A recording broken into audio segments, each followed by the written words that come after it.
बहुत बहुत धन्यवाद। आज भारत जागृति से एक बहुत बढ़िया कार्यक्रम हमने लिया है, उसके बारे में बात करने के लिए, आप सबसे मिलने के लिए हमारे इनविटेशन पे इतने सारे लोग, हमारे मीडिया के भाई बहन आए हैं। अब सबका बहुत बहुत धन्यवाद करती हूँ। विमेन रिजर्वेशन बिल हमारे देश में इसका चर्चा तो काफ़ी दिनों से हो रहा है, लेकिन after 1996 once it was tabled in Rajya Sabha, it could never pass in Lok Sabha. तब से लेके आज तक 27 years के बाद भी हम अभी सिर्फ चर्चा ही कर रहे हैं। पहले तो 1996 में एक बार राज्यसभा में पास हुआ, फिर वो लैप्स हो गया। 1998, 1999, 2008 रिपीटेडली विमेंस रिजर्वेशन बिल को लाने का कोशिश हुआ है, लगातार अलग अलग सरकारों ने किया है। उन सब सरकारों का मैं बहुत बहुत धन्यवाद देती हूँ, specially madam Sonia Gandhi, who was very instrumental in bringing the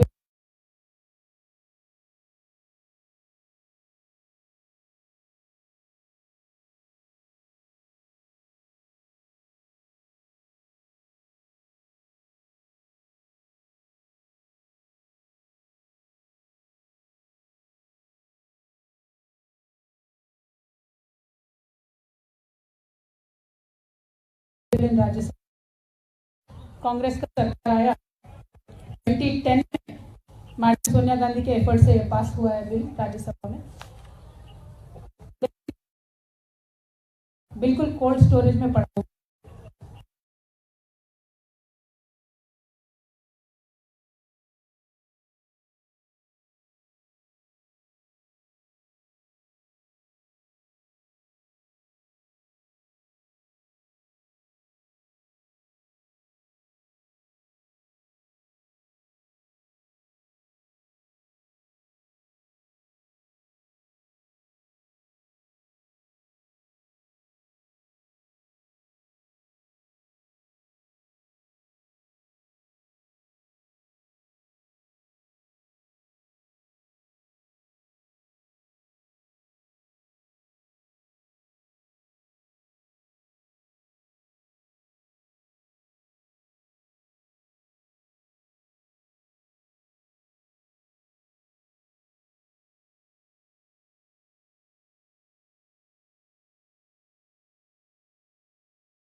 तो सिर्फ और सिर्फ महिला की भागीदारी कैसे बढ़ाना है राजनीतिक व्यवस्था में, उसके बारे में सोचिए। क्योंकि हम ग्लोबल इंडिकेटर्स में अगर आप देखेंगे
18 पॉलिटिकल पार्टीज के रिप्रेजेंटेटिव्स इसमें आएंगे और जिन महिलाओं ने इस बिल को पारित करने के लिए, इस बिल को लाने के लिए हम बोले कि आपको 9 मार्च को आना है, तो हमने कहा हमारा कार्यक्रम है, हम 16 मार्च को आएंगे, ऐसा हमारा रिक्वेस्ट था।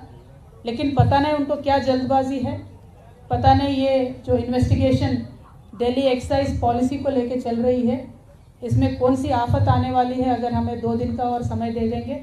उन्होंने कहा नहीं आपको आना ही है। हमने कहा 10 मार्च को हमारा धरना है भाई, तो 11 को आ जाएंगे, तो 11 को बोले। लेकिन इस बीच में जो ईडी का और हमारा कम्युनिकेशन हुआ था, इसका मुझे आप सबसे शेयर करना है। देखिए, जब भी एनफोर्समेंट डायरेक्टरेट और या किसी भी इन्वेस्टिगेटिव एजेंसी एक वुमेन सिटीजन को इंट्रोगेट करना चाहती है, तो एक फंडामेंटल राइट वुमेन का होता है कि वुमेन के घर पे आके इन्वेस्टिगेट करें, और पूरा इसका लॉ में हमें सपोर्ट है वुमेन के लिए। और बहुत सारे कोर्ट केसेस भी हैं जिनमें जजमेंट वुमेन के तरफ आए। तो हमने ईडी को बीच में रिक्वेस्ट किया कि 10 तारीख को बाकायदा, अगर 11 तारीख को आपको इन्वेस्टिगेट करना है हमारे घर पे आइए, अक्यूज किसी के साथ आपको इंट्रोगेट करवाना है तो उनको भी लेके आइए, में बैठ के इन्वेस्टिगेशन कर सकते हैं, क्योंकि लॉ हमें सपोर्ट करती है। उन्होंने कहा नहीं, आपको खुद चल के आना होगा। देखिए, मैं तो पॉलिटिकल लीडर हूँ, लकीली बाय गॉड्स ब्लेसिंग पूरा पार्टी हमारे साथ है, हमारे पास साधन है तो हम पहुँच सकते हैं। लेकिन मैं मीडिया मित्रों से ये पूछना चाहती हूँ, कई आम महिला किसी गांव में है, कुछ इन्वेस्टिगेशन चल रहा है, तो इतना हमने कोविड के दौर में देखा है कि वीडियो कॉन्फ्रेंस से मेडिसिन भी पहुंच सकता है, डायग्नोसिस भी हो सकता है, तो इंटरोगेशन क्यों नहीं हो सकता है वीडियो कॉन्फ्रेंस से। हम ज़रूर इस मुद्दे को टेकअप करेंगे। हिंदुस्तान में एक रेवोल्यूशनरी स्कीम आना चाहिए। व्हेन पुलिस और एनी डायरेक्टरेट और any agency wants to interrogate women, there should be a facility to be done by a video conference. इसके लिए हम आगे भी जाएंगे, सुप्रीम कोर्ट में हर जगह भी जाएंगे। It is not about me, it is for every common women in this country. I want to take up this issue and we will further take up the issue. Now, when it comes to the original ED summon, we will completely side with them, support with them, because we understand the obligations of the government and the agencies. We will 100% support them. Today the question is, when we look at Telangana data, from last August, in fact from last June, Government of India has constantly been sending its agencies to Telangana. Now question is why? Because Telangana assembly polls are there in this November, December.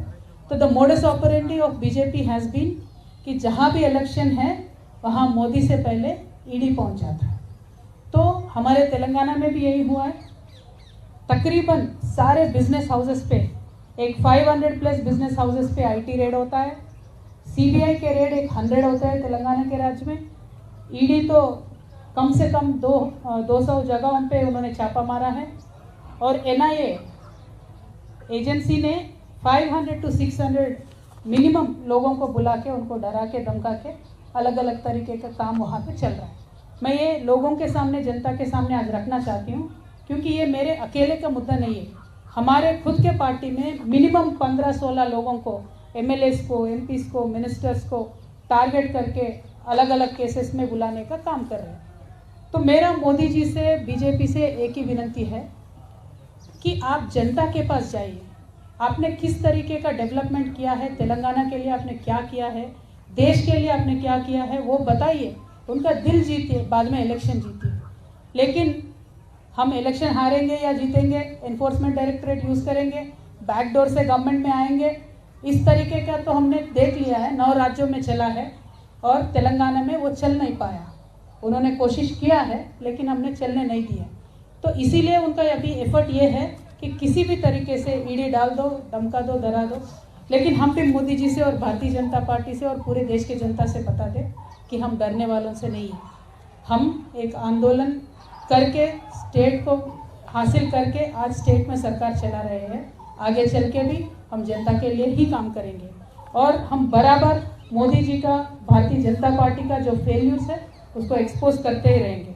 देखिए, मोदी जी ने 2022 तक बहुत वादे किए थे। उन्होंने जवान को फेल कर दिया, इस किसान को फेल कर दिया, युवाओं को फेल कर दिया। हर एक सेक्शन में वो सिर्फ और सिर्फ फेल्यूर हो और कुछ भी नहीं है।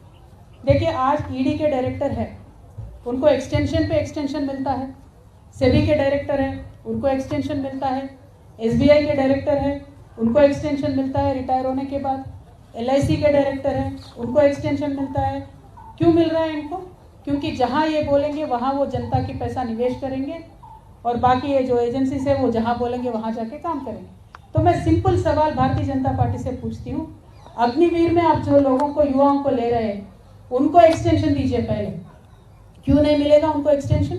क्यों ले रहे हो आप उनको 4 साल को? 4 साल के लिए उनको क्यों ले रहे हो? 4 साल के लिए आप उनको लोगे, ट्रेनिंग दोगे, बाद में रास्ते पे छोड़ दोगे क्या? या जैसे आपके भारतीय जनता पार्टी के नेता बोलते हैं आपके ऑफिस में चौकीदार के नौकरी पे रखोगे? आर्मी कितना सेंटिमेंटली जुड़ता है देश के साथ, जनता के साथ, पूरा परिवार छोड़ के, जान पे खेल के आर्मी में रिक्रूटमेंट के लिए बच्चे आते हैं। तो मैं आज यहाँ से डिमांड करती हूँ मोदी जी से, आप 4 साल के लिए अग्निवीरों को ले रहे हो, उनका एक्सटेंशन दीजिए, परमानेंट कीजिए, क्योंकि आज भी आर्मी में 3.5 लाख वैकेंसीज है। तो मैं इतना ही पूछना चाहती हूँ मोदी जी से, आपके फेल्यूर्स को छुपाने के लिए आप जिन जिन राज्यों में इलेक्शन चल रहा है उन राज्यों में आप जाके सारे केसेस डाल रहे हो और हम ज़रूर इनको फेस करेंगे। देखिए फ्रेंडली उनके जितने भी पॉलिटिकल पार्टीज होते हैं उन पे कोई रेड नहीं होता है, फ्रेंडली उनके जितने भी बिजनेस हाउसेस हैं उन पे कोई रेड नहीं होता है, उन सब के लिए तो 7 खून माफ़ हो जाते हैं। अब अदानी जी ले लीजिए, बाकी बहुत लोग हैं, उन पे तो कुछ नहीं होता है। और आज तो इतना चर्चा है पूरे देश भर में कि देश में डबल इंजन सरकार चल रहा है, और ये 2 इंजन कौन है देश में? एक इंजन प्रधानी है, दूसरा इंजन अदानी है। तो ये हालत आज देश में है। तो ये बच्चा जान चुका है, जिस तरीके से मोदी जी अपने आप को क्लीन बताते थे, साफ बताते थे, वो है नहीं। और श्रीलंकन गवर्नमेंट भी यहाँ आके बोल के गया है कि अदानी जी के लिए आप, मोदी जी खुद जाके बोले हैं कि इनको प्रोजेक्ट देना है। तो इस तरीके के सब बात सामने आ रहे हैं। तो ये छुपाने के लिए आप विपक्षों पे ईडी का वार कर रहे हो, वो ठीक है, हम विपक्ष है, जेल लेंगे, हम पॉलिटिशियन हैं, लेकिन जनता पे जो महंगाई का आप वार कर रहे हो ना, वो ज़रूर आपको आगे इलेक्शन में रिजल्ट दिखाएगा। मोदी जी आप काम उस पर करिए। मेरा विनंती ये है भारतीय जनता पार्टी से, please work on reducing the prices, please work on giving more subsidies, please work on giving more jobs. What will you get out of torturing people like us? आप करिए, हम बात करेंगे, हम ज़रूर फेस करेंगे ईडी को। लेकिन आपके बीएल संतोष जी से भी बोलिए ज़रा हमारे तेलंगाना में आके सीट के सामने पेश हो जाए, आंसर करें, क्वेश्चन आंसर करें। किस बात की डर है आप? हमने गलती नहीं किया, हम तो आ रहे हैं ईडी में, हम कल भी जाएंगे, आपको जो करना है करिए, जो लीगल कोर्स है, लीगल एक्शन है, हम पूरा आपसे कोऑपरेट करेंगे। लेकिन बीएल संतोष जी क्यों केस पे केस करके, दावे पे दावे करके, स्टे के ऊपर स्टे क्यों लेके आ रहे हैं? इस बात को ज़रा जनता गौर करके सोचे। मेरी जनता से एक ही रिक्वेस्ट है, जिस देश में गांधी जी पैदा हुए हैं उस देश में आज झूठ का राज चल रहा है। झूठ पे झूठ, झूठ पे झूठ, झूठ पे झूठ हमें बोला जा रहा है। जीडीपी के बारे में झूठ बोलते हैं, डेवलपमेंट के बारे में झूठ बोलते हैं, पार्लियामेंट के हाउस में खड़ा होकर प्रधानमंत्री झूठ बोलते हैं। क्या ये पॉलिटिक्स है? ऐसा पॉलिटिक्स चाहिए? पावर चाहिए तो जनता के पास जाओ भाई, जीतो उनका दिन। ये किस तरीके का पॉलिटिक्स है? हमें सहनशीलता का भी हद होती है। मैं भारत की जनता से इतना ही बोलना चाहती हूँ कि 1 नेशन 1 फ्रेंड का सरकार को आप मौका मत दीजिए। जो विपक्ष है उनके बात रखना चाहते हैं, ज़रा उनको मौका दीजिए। मुझे एक बहुत इंटरेस्टिंग किस्सा याद आ रहा है। महाभारत का युद्ध चल रहा होता है, दुर्योधन जा रहे होते हैं युद्ध में, तो अपने माता जी गांधारी के पास आते हैं और पूछते हैं, माता जी मैं तो संग्राम में जा रहा हूँ, मुझे आशीर्वाद दे दो। तो माता जी गांधारी बहुत एक अच्छी लेडी है, स्ट्रॉन्ग कैरेक्टर वाली लेडी है। तो दुर्योधन को जानती है दुर्योधन की तरफ गलत है, तो वो आशीर्वाद कैसे दे दे विजय होने की? तो वो एक आशीर्वाद ऐसा देती है, गांधारी माता बोलती है, ये तो धर्मः ततो जयः, यानी धर्म जिस तरफ है उसका जय हो। आज मैं भी वही बोलती हूँ, धर्म जिस तरफ है उसका ही विजय हो। देखिए जेल में रखने से कृष्ण भगवान का पैदा होने से किसी ने रोक नहीं पाया। अज्ञातवास में रह के अर्जुन का तो शूरता कभी कम नहीं हुआ। वनवास में जाने के बाद भगवान श्री राम और भी स्ट्रांग हो गए, लोक कल्याण के लिए ही काम कर रहे थे। तो जब जब इस दुनिया में किसी को लगता है कि हम भगवान से पावरफुल है, हम इंसान नहीं हैं, हम सब कुछ कंट्रोल कर सकते हैं, सारे एजेंसीज को कंट्रोल कर सकते हैं, तब एक प्रिंसिपल ऑफ नेचुरल जस्टिस करके कुछ रहता है, प्राकृतिक न्याय। ज़रूर वो आगे आएगा। कल को बीजेपी के सरकार जिस तरह से तानाशाही कर रही है इस देश के साथ, पक्का वो न्याय आगे आएगा। तो मैं आज भी वही बोलती हूँ, हम ईडी में जाएंगे, वो आप जहाँ जहाँ बुलाएंगे वहाँ जाएंगे, क्योंकि हम मानते हैं कि हमारे साथ सत्य है, न्याय है। तो ये तो धर्मः ततो जयः, हमारे साथ भगवान है। Thank you so much. जय तेलंगाना, जय भारत।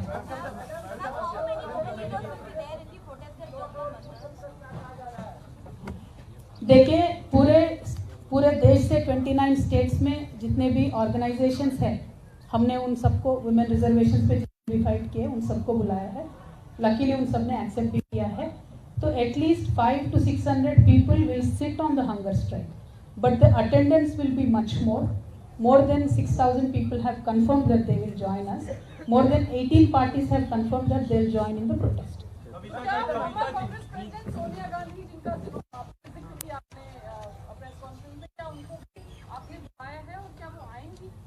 मैम, सोनिया जी बहुत बड़े लीडर है। मैं तो छोटी MLC हूँ, first time MP, second time MLC।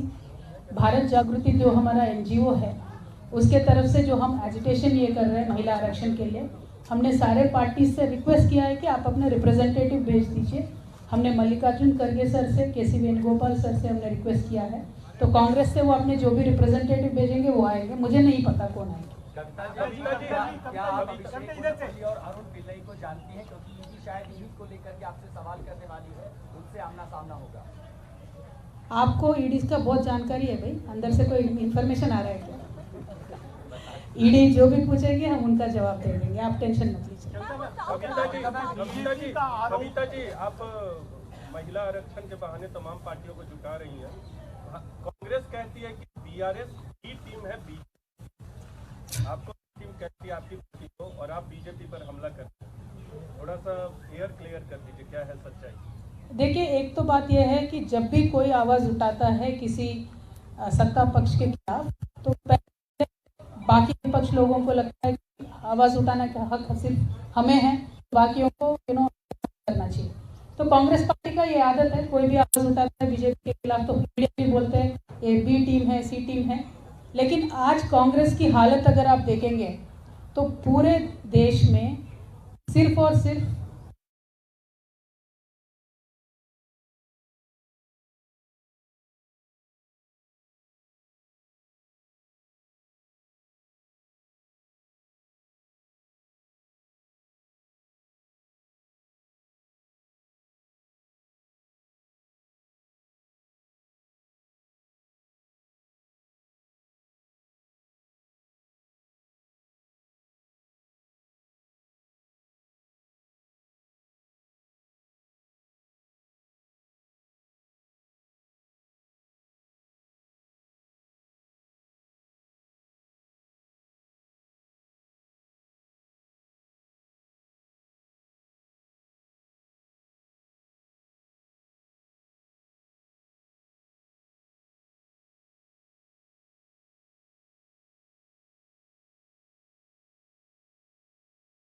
होगा, एक बहुत पावरफुल पॉलिटिकल एक पार्टी इस देश में बनेगी। BRS will work for the nation and we will emerge very strong. BJP का आरोप है कि दिल्ली की receiving end of agencies almost all the opposition parties now most like कियास like people say that the initiative taken by BRS TMC and SP seems to be like a third front that will go against the interests of the opposition party. Will your party take an initiative to bring all the opposition parties, especially in the wake of attack onslaught by the central agencies against like-minded opposition parties? Because even now you are saying that the Congress party is not coming along with the regional forces. So what do you think? Should all the opposition parties come together against the central agencies? Brother, we've been taking the initiative for a long time. It's not now.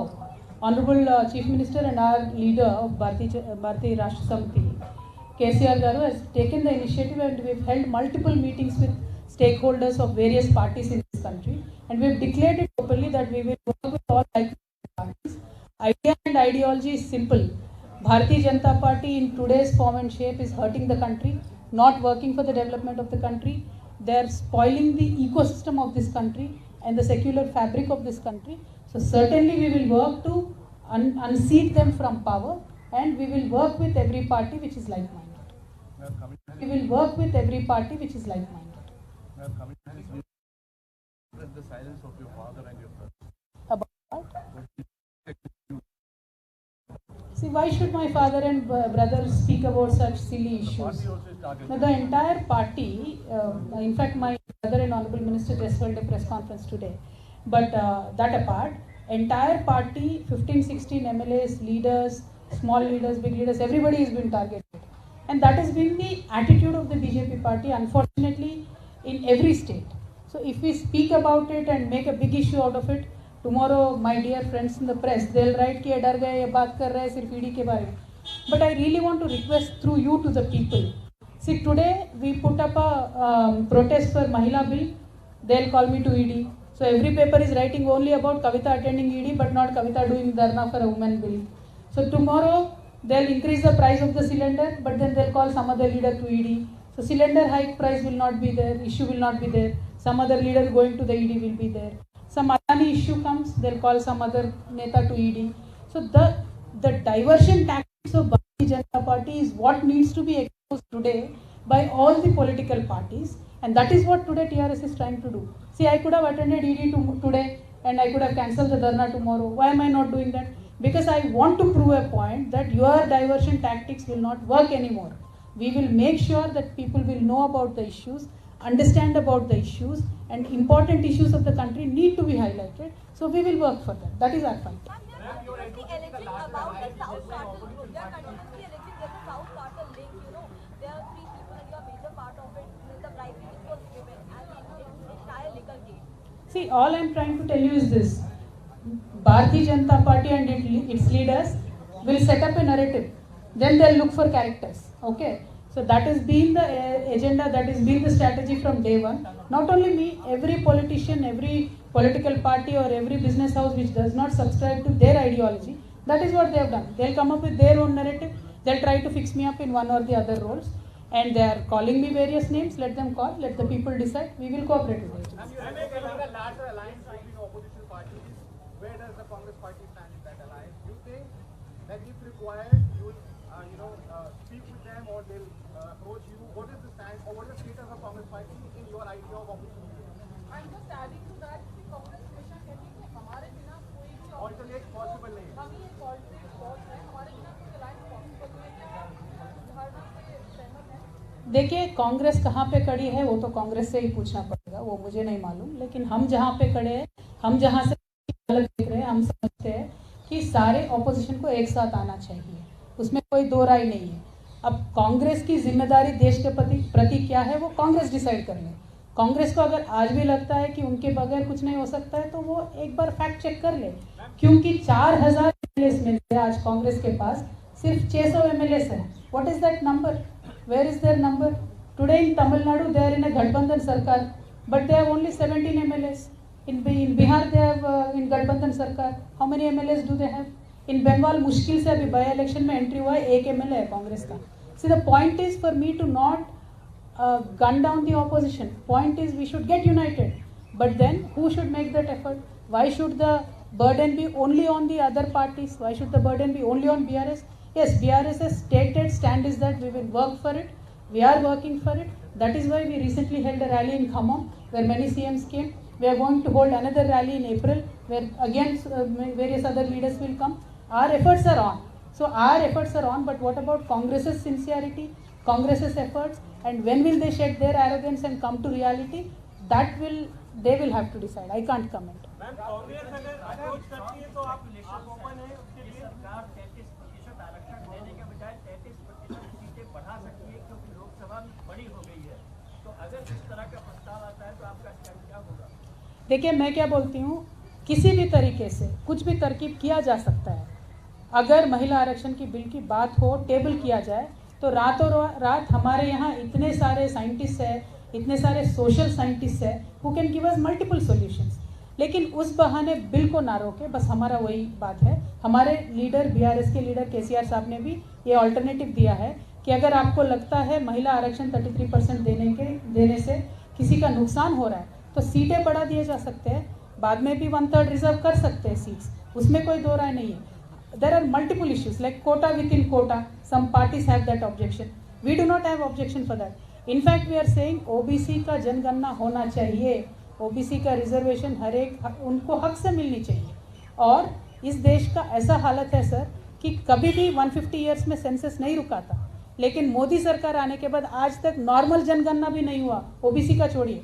There is no census in this country done from last 10 years. And what development are we talking about? How are we going to talk about China? How are we going to compete with them? So to introduce women's bill, these issues or these concerns should not be the stumbling block. Let the bill come, let us all sit together and find a solution. That is our demand. Congress अगर approach करती है तो क्या प्रधानमंत्री के मुकाबले चेहरा होना चाहिए विपक्ष का? राहुल गांधी को क्या प्रधानमंत्री मोदी 2024 में चेहरा होना चाहिए? Same question. मैम, कांग्रेस अगर अप्रोच करती है जैसा आपने भी कहा, तो क्या ओपन होगी बीआरएस या बीआरएस के लिए कांग्रेस अनटचेबल रहेगी? देखिए, कोई अनटचेबल नहीं होता है कभी भी पॉलिटिक्स में, बट उनका रवैया क्या है, उनका देश के प्रति सिंसियरिटी क्या है, इलेक्शन के प्रति क्या उनका राय है, कैसा उनका एजेंडा है पीपल के लिए, वो इम्पॉर्टेंट है. हमारे लिए people's agenda is primary. Whoever becomes the prime ministerial candidate is irrelevant. People's agenda is simple. Telangana today we give 24 hours free power. We want the entire country to have that. Today we give 24 hours free water in Telangana both to the farmers and to households. We want the country to have that. We give 10,000 rupees per farmer. We want the country to have that. That is our simple agenda. That there is no politics in this. We will work with like-minded people. नेता अपने आप उभर के आ जाएंगे भाई, नेता के बारे में टेंशन करने की जरूरत नहीं है. मोहित हूँ तहजीब टीवी से. मेरा एक सवाल आपसे है, आपने ओबीसी की बात कर ली, आपने महिला रिजर्वेशन की बात कर ली, इन सबों के बीच में एक चीज़ छूट जाती है जो आज माइनॉरिटीज़ है. आपका क्या राय है, आप क्या मान रही हैं कि मोदी रेजीम में आज माइनॉरिटीज़ की स्थिति क्या है और वो कैसा महसूस कर रहे हैं? देखिए, मोदी रेजीम और माइनॉरिटीज़ तो पूछने की कोई शक नहीं है, वो तो मानते ही नहीं है कि माइनॉरिटीज़ एग्जिस्ट करते हैं इस देश में. तो उनका रवैया पहले से वैसा है, स्टेटेड उनका स्टेटमेंट है. What we have done in Telangana, I can tell you because proof of concept है, तो मैं हक से बोल सकती हूँ. तेलंगाना में हमने माइनॉरिटीज़ के लिए हर एक इश्यू में, particularly in terms of education, we have taken care. We built separate hostels and various developmental aspects in keeping minorities in our favor. Both the Christians, Muslims, Sikhs, Buddhists, everybody, all the minorities are treated equally. In fact, Ramzan is officially celebrated by the government. Christmas is officially celebrated by government. Likewise, Batukama, our festival, is celebrated, Hindu festival, by us. Bonalu is celebrated by government. So, सबका साथ सबका विकास का मतलब होता है कि असल में करके दिखाना. कर रहे हैं, हम वही चाहते हैं कि कल को देश भर में वो हो. That is our objective. Thank you. Why do you want separate facility for women when it comes to questioning? We see even leaders like Sonia Gandhi going to the agencies and you want equality also. Definitely. See, today women and men are not on equal status. So logic ki why do you need reservation? Why do you want separate facility? Are you? I am asking about questioning by agencies. Why does Delhi police want to change location? क्यों? हमने था ना भाई permission. नहीं, जाके पूछ लो. तो You said you want a separate facility when it comes to no, I definitely want a separate facility. As a woman, if I have a rule position in the law, I want to exploit.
స్టోరేజ్లో ఉంది కాబట్టి దాన్ని మనము దాటుకొని ఇవాళ అది సాధించడానికి కోసమని ప్రయత్నం చేస్తూ ఉన్నాం.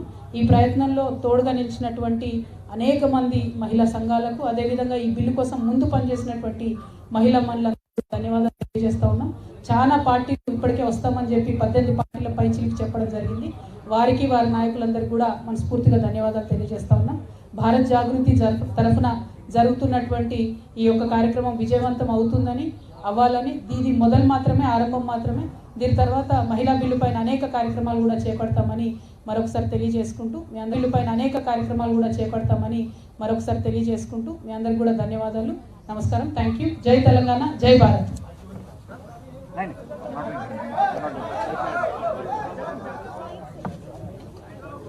We are not doing it.